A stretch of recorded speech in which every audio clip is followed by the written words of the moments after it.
अगला सवाल, ये सवाल एक इंजीनियर साहब जो पीडब्ल्यूडी में बहुत बड़े इंजीनियर है और ख़ुद उन्होंने ये सवाल पूछा है। मैं समझता हूँ ये उनका तक़वा है।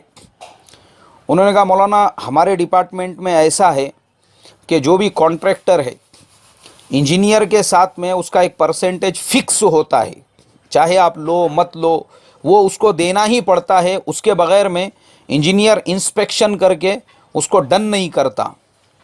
तो ऐसी सूरत में मैं क्या करूं? बहुत सारे कॉन्ट्रैक्ट्स जो है कॉन्ट्रैक्टर्स को मिलते हैं, तो इंस्पेक्शन की ज़िम्मेदारी मेरी ही है। अब वहाँ जाना पड़ता है। तो ये यानी पूरे मुल्क में है, ये पूरे स्टेट में है, हमारे हर जगह पे यही है, इसके अलावा कोई सॉल्यूशन नहीं है। तो ऐसी सूरत में मैं करूं तो क्या करूं? भाई, हमारे इंजीनियर साहब, अल्लाह के नबी सल्लल्लाहु अलैहि वसल्लम ने रिश्वत लेने और देने दोनों पर भी लानत फरमाई है, यानी लेने वाले पर भी लानत फरमाई है और देने वाले पर भी लानत फरमाई है।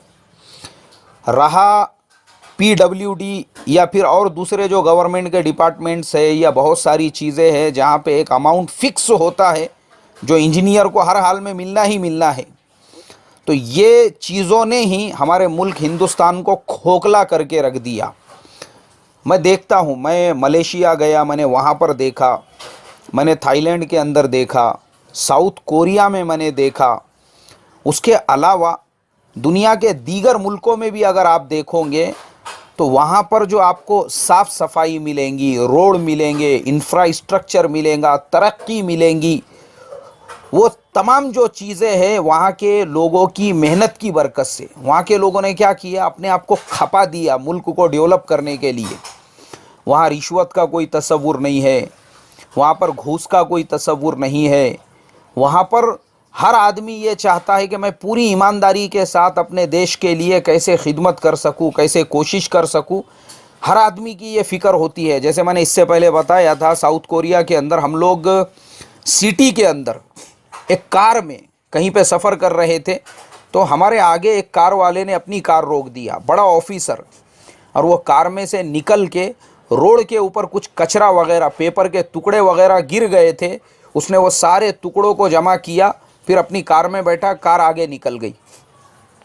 मैंने मेरे रहबर से पूछा, मैं बोला, भाई ये उसके अपने पर्सनल पेपर्स थे? बोले नहीं नहीं, रोड पे कुछ कचरा उसको नज़र आ गया। हालांकि मैंने खुद वहाँ पे देखा कि कचरा उठाने वाले चिमटे से भी कचरा उठाते हैं, और उसका वीडियो ऑलरेडी मैं अपने यूट्यूब पे डाल चुका हूँ। कचरा चिमटे से, यानी छोटे छोटे टुकड़े भी रोड रास्ते से उठाए जाते हैं। गलती से वो पेपर कहीं पे रोड के बीच में आ गए, तो एक ऑफिसर जो उस रास्ते से गुज़र रहा था, उसने ये गवारा नहीं किया कि मेरे देश की ज़मीन, मेरे देश का रोड वो गंदा हो, तो गाड़ी खड़े करके अपने हाथों से उसने वो कचरा जमा किया ताकि रोड साफ़ हो जाए। यानी सोचो, उस देश के ऑफिसर को भी अपने देश की इतनी फ़िक्र है। और हमारे देश का हाल ये है, अभी मैं सुबह में न्यूज़ पढ़ रहा था कि गवर्नमेंट ने एक नई ट्रेन शुरू की, उसका नाम रखा ट्रेन 18। लोगों ने पत्थर मारे उसके ऊपर, कांच फोड़ दिए उसके। मतलब कि हम खुद उस लायक नहीं हैं, हमको इतनी अच्छी ट्रेनें दी जाए, गवर्नमेंट हमारे लिए कोशिश कर रही है, और हम खुद देश को गंदा करने का काम कर रहे हैं। रोड से, रास्तों से मैं जाता हूँ, मर्सिडीज़ कार में जाने वाला भी हमारे देश का, वो खिड़की खोल के कचरे की थैली रोड के किनारे फेंक देता है। होंडा सिटी में जाने वाला कांच नीचे करके पच्च बोल के पिचकारी मारता है गुटखा खा के।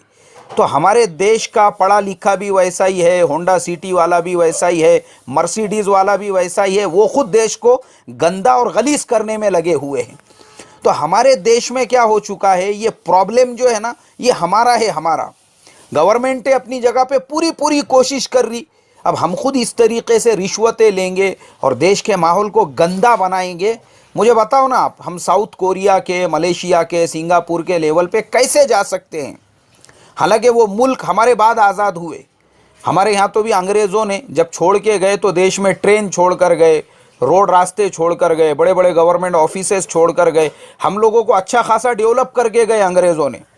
लेकिन साउथ कोरिया का ये हाल था, गधे और खच्चर थे वहाँ पे, रेलवे का कोई ट्रैक नहीं था, कुछ नहीं था लोगों के पास। उन्होंने ज़ीरो से शुरुआत की और आज अपने को वर्ल्ड की टॉप 10 इकोनॉमीज़ के अंदर ले जाके जो खड़ा किया, वो सिर्फ गवर्नमेंट ने नहीं, वहाँ के लोकल लोगों ने।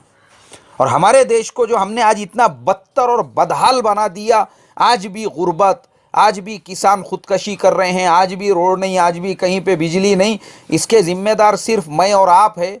हमने ये सब किया। अगर हमारा पीडब्ल्यूडी इंजीनियर वो सही से इंस्पेक्शन करके ही रिपोर्ट तैयार करे बगैर रिश्वत के, मैं समझता हूँ देश का कोई भी रोड वो पहले बारिश के अंदर बहकर नहीं जाएगा। तो इंजीनियर साहब, आपने जो मेरे से सवाल किए, माशाल्लाह मैं आपके सवाल को अप्रिशिएट करता हूँ और आपको यही नसीहत करता हूँ, दूसरे क्या कर रहे हैं, दूसरे गू खा रहे हैं तो खाने दो ना, लेकिन अल्लाह ने अपने को समझ दी। आपको हक अगर नज़र आ रहा है, वो रोड बिल्कुल 100% सही हुआ है तो ही पास करो। आपको नहीं नज़र आ रहा है और पैसे खा के अगर आप पास कर रहे हैं तो आप मुल्क के साथ भी गद्दारी और पब्लिक के साथ भी खियानत कर रहे हो। अल्लाह हिफाजत फरमाए और ईमानदारी के साथ पूरे देश के हर अधिकारी को काम करने वाला बनाए। अस्सलामु अलैकुम वरहमतुल्लाहि वबरकातुहू।